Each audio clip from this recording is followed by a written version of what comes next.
ఎదుటి వ్యక్తితో ఏదైనా అవసరం ఉంటే ప్రేమ ఉన్నట్టు నటిస్తారు.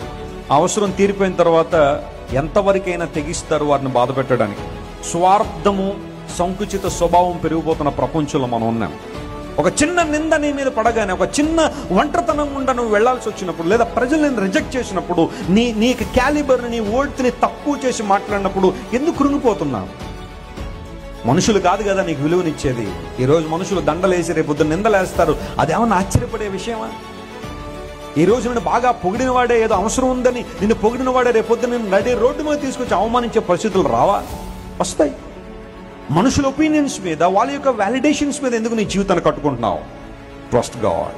నీ మీద నిందలేసి, అవమానాలేసి, భయంకరంగా నీ గురించి మాట్లాడి, నిన్ను సమాజంలో చెడ్డ చేయాలని ప్రయత్నం చేసి ఎంతో మంది నిన్ను విడిచి వెళ్ళిపోయే పరిస్థితుల్లో మనుషులందరూ నిన్ను వదిలిపెట్టి వెళ్ళిపోవచ్చు. ఇన్ఫాక్ట్ నువ్వు ఎవరినైతే ఎక్కువ ప్రేమిస్తావో, వారు లేకుండా ఉండలేనంటావో, వారు కూడా ఏదో